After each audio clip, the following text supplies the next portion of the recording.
a powerful documentary about a unique and important person in the Asian American community in New York. This sounds fantastic. Let's talk about Photographic Justice, the Corky Lee story.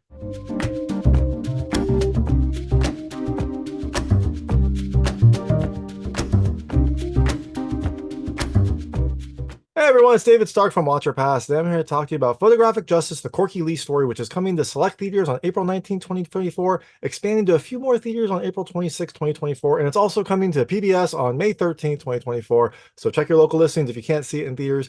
But it is a documentary about this kind of central figure in the New York Asian American community, but not just New York in general. You cared about like injustices in America, throughout America. He was a photographer that just kind of like documented both the Asian experience, but also just minority experience for 50 some odd years. And in doing that, he was able to kind of like enact some of his own change. It is a fascinating story about a very interesting individual. And my hot take is, as you can imagine, I definitely think you should watch it. It is just a powerful documentary about this kind of iconic figure in the Asian American community and some of the injustices that he helped to both document and change. It is not just a story about him, though. It tells a story about kind of America as a whole and how the Asian American community has kind of become more of an important political presence in the last 30 or 40 years, and how Corky Lee was kind of central to a lot of that. So I definitely think you should check it out. It is just a wonderful story, and it is a really well-made documentary. So all that being said, I'm going to tell you a little about the film. A few things I liked, a few things I didn't like. Not really going to go into the ending or spoilers because it's a documentary.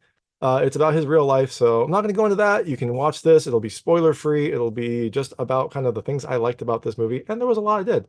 So all that being said, Photographic Justice, the Corky Lee story, goes into the life of Chinese American photographer Corky Lee, who for 50 years documented celebrations, struggles, and the daily lives of Asian American Pacific Islanders with just an amazing eye for kind of like what those looked like, and also what pictures would be able to help tell their story. It is really fascinating.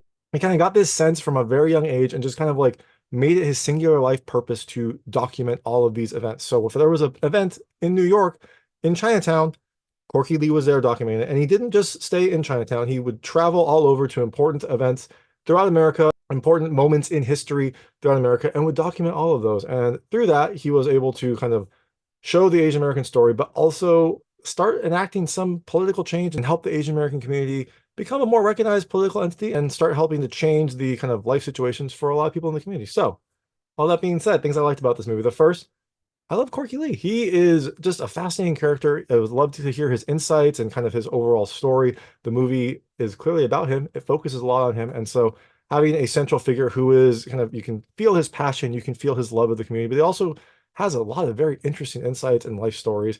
And you get a lot of that in this movie. The second thing I love is it's not just Corky Lee. Corky Lee is great. I really liked hearing about him, but this film kind of links Corky's story to kind of the overall pursuit of kind of Asian American political presence and kind of changes in how America views Asian Americans and treats Asian Americans. Corky was central to a lot of that. His pictures were in a lot of those moments. His pictures were kind of the focus of some of those moments. And so it links it to Corky, but this film also just tells a story of kind of like the growth of the Asian American community in the last 50 years and some of the things that have happened. The third thing I love the pictures. It's a movie about a photographer. There are some really beautiful pictures that you get to see, some really interesting pictures, and you get to hear some of the insights and backstory on them. I loved it. Corky had a great eye, as you can imagine. He's a photographer for 50 years. He had a great eye for kind of what kind of pictures he wanted to take, what kind of story he wanted to tell, and you get to see them and then hear some of the insights into them.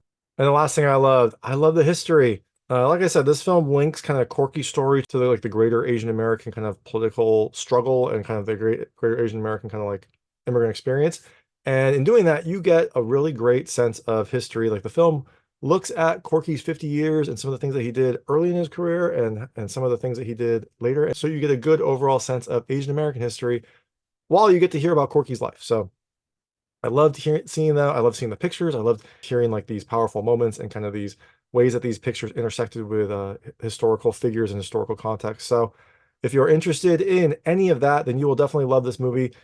There really wasn't anything I didn't like about this film. It felt kind of tight. It was an hour and 25 minutes. It didn't feel like it went on too long. It had a lot of very interesting insights and some good interviews. So overall, I definitely think you should check it out. The film is Photographic Justice, the Corky Lee Story, is coming to theaters on April 19th, 2024. Like I said, I think you should watch it. I think it was a really interesting movie. I think it was a fascinating figure. See it if you can in theaters. If you can't, it's coming to PBS on May 13th, so definitely mark your calendars. And if you do check it out, let me know what you thought. Let me know what you liked and didn't like. Let me know what I got right and wrong. I would love to hear it. And thanks so much for watching. If you like this review, please like and subscribe to this channel. It helps me out a lot. Make sure all my new content goes straight to you. Thank you.